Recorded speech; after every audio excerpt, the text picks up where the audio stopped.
Morant with a running start. Elevates. Oh, it dunks. Oh, my goodness. Tie game in overtime. Gasol will turn his heat. It's gone. Memphis on top. 7-10 remaining. Conley now with three. Count it.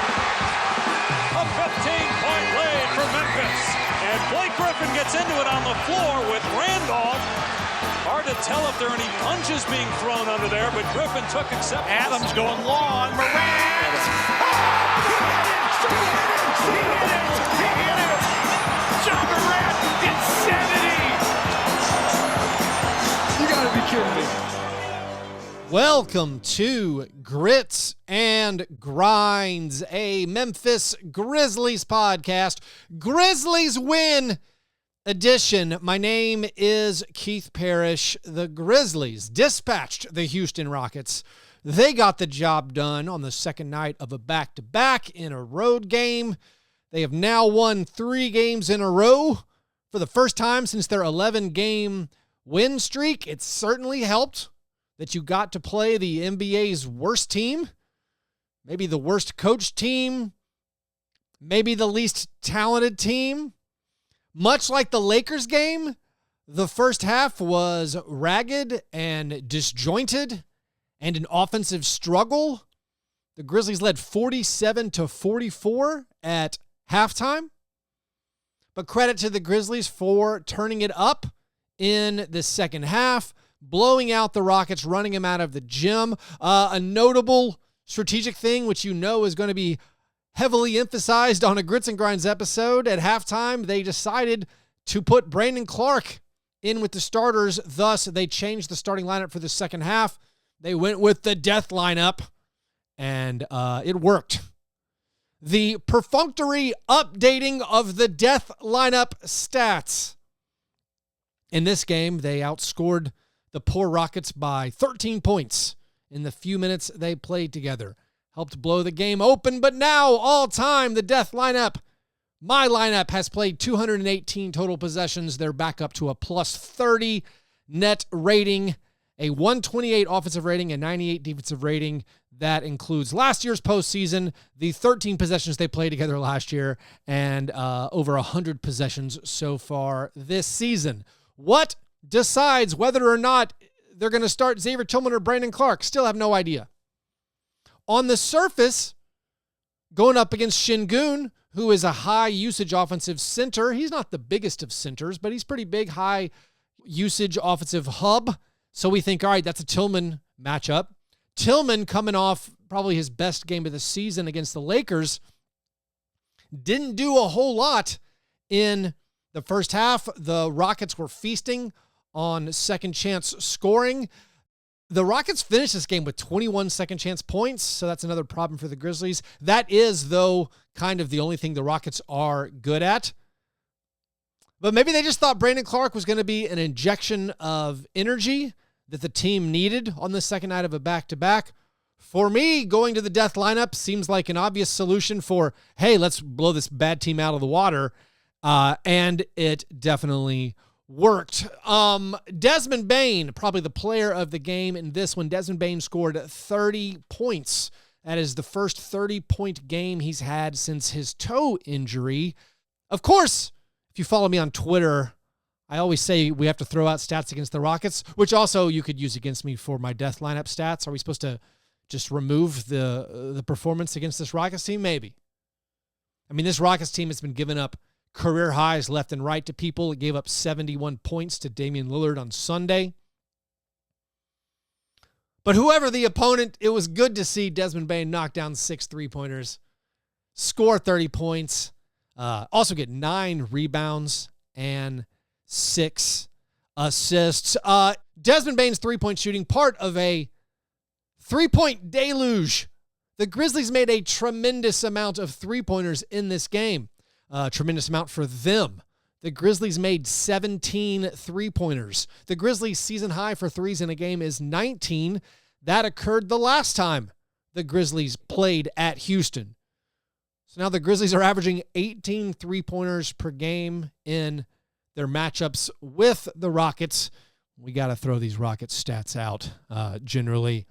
Dylan Brooks, Dylan Brooks had a big 3-point shooting game. He made 4 out of 8 from downtown. He's now made 50% or better of his field goal attempts in 2 of the last 3 games. I mean, don't look now. Dylan's made 8 3-pointers in the past 3 games. So Dylan had a nice game. Desmond Bane had an absolutely huge game. Oh, by the way, jamorant scored 20 points.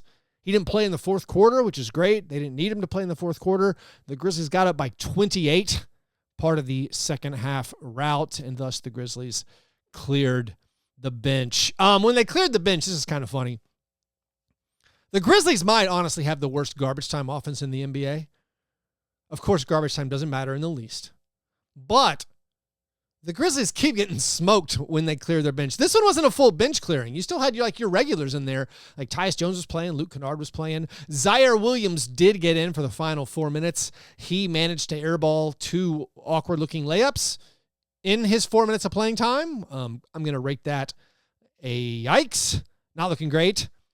But the Grizzlies' garbage time stats are so bad, it's part of the reason that their fourth quarter offensive rating is terrible and net rating. Yes, in close games, they perform poorly. Also in blowouts, they perform poorly when their bench guys are in there. I think this is demonstrated by a couple of stats that I find funny. Overall for this season, one stat, this is the all stats included. This is not cleaning the glass with garbage time thrown out. The NBA.com stats, the basketball reference stats, the raw data says right now, the Grizzlies have the best defensive rating in the NBA, which is awesome. They had another offensive defensive performance, holding the Rockets to under 100 points. So the Grizzlies now for the season, best defensive rating in the NBA, best field goal percentage defense for the season. But number 1 defensive rating, and their offensive rating is now down to 18th. They are the 18th best offense, according to NBA.com. I mean, that's grit and grind numbers, basically. Although, frankly, grit and grind numbers were always offense in the 20s, defense top 5. But if you go to cleaning the glass, which throws out garbage time, the Grizzlies' offense is rated 10th.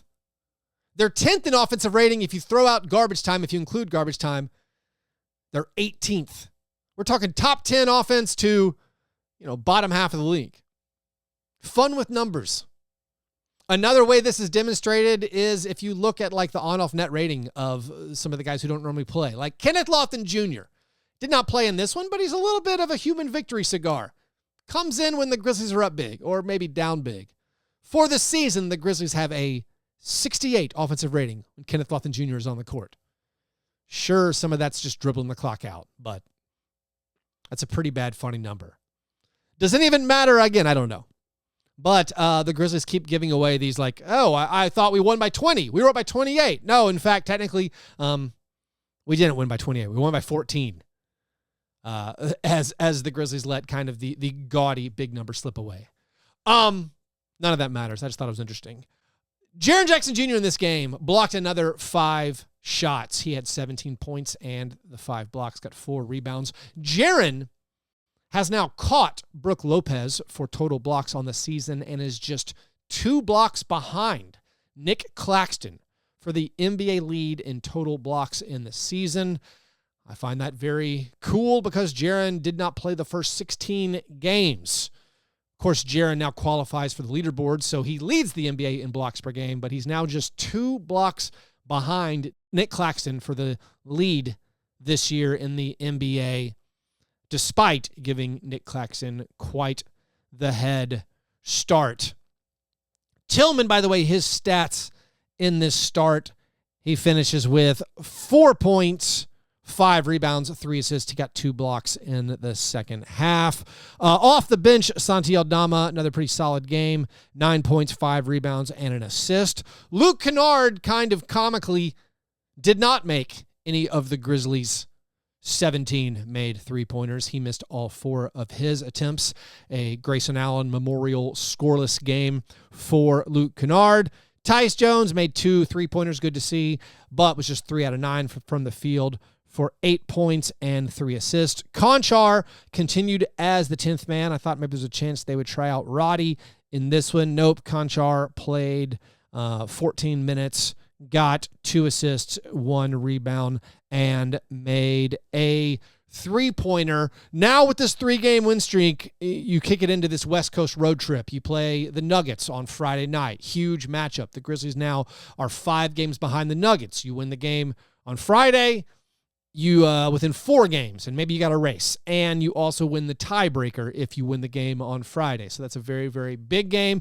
Then after that, the Grizzlies play those West Coast late night tips Sunday at the Clippers, Tuesday at the Lakers. By the way, for that Lakers game on Tuesday night, I'll be doing a playback at playback.tv/fastbreakbreakfast. So if you want to do a virtual watch party with me, I'll be watching the Lakers game next Tuesday. Also, while you're marking your calendar, go ahead and put in March 15th is the next Grizzlies Nashville watch party. That is an early tip. The Miami Heat game. It's a Miami Heat game, road game, Grizzlies against the Heat. So come on down to Noble's Beer Hall for that one on Wednesday, March 15th. Early 6 p.m. start. We'll have a watch party, be giving away Grizzlies prizes. So come check that out. Also, as we continue watching the standings, I'm not going to talk anymore about this Rockets game. I mean, it was good. You played a pretty poor first half. You made a bunch of threes, which was great. You blew them out of the gym second half. But I think big picture, we need to focus on maintaining where we are in the standings, not just the 2 seed, but when you look at the way the playoff bracket breaks, it's extremely important for the Grizzlies to stay in that side of the bracket, which is opposite of the Nuggets. If the Nuggets finish with the 1st seed, you want to be the 2 seed. Yeah, if you fall to the 3 seed, it's not disaster. If you can dodge the Mavericks in the first round, would you fall to the 3 seed? I don't know. But you want to be the 2 seed so you avoid the Nuggets, Suns, and Warriors. Right now, Suns, Warriors are 4 and 5. If you could only have to play one of Nuggets, Suns, Warriors on your way to the NBA Finals, that's a dream scenario, to only have to beat one of those teams. I still fear the Mavericks, despite the Mavericks not looking super great recently. If you could end up only having to play one of Suns, Nuggets, Warriors, and Mavericks, that seems incredible, and it's feasible. Now, of course, the problem with being on the same side of the bracket as the Kings is a lot of people are going to pick the Kings to lose their first-round series, which is certainly possible. But I'll still take those odds of maybe facing the Kings in the second round, and regardless, you won't play the 1, 4, or 5 seeds. You'll only have to play one of those teams. You only have to beat one of those teams to make the NBA Finals, which seems very, very cool. Anyways, short episode today. I appreciate you listening to these episodes. Please write me a 5-star review in whatever podcast app you use. And remember, subscribe to the Grits and Grinds YouTube channel. Tell a friend about it. Grits and Grinds YouTube channel. I'm trying to get to 1,000 subscribers. So still a bit of a ways to go. Help me out there if you don't mind. Anyways, hope you're having a great Thursday. I'll be back on Monday. Talk to you then. Go Grizz.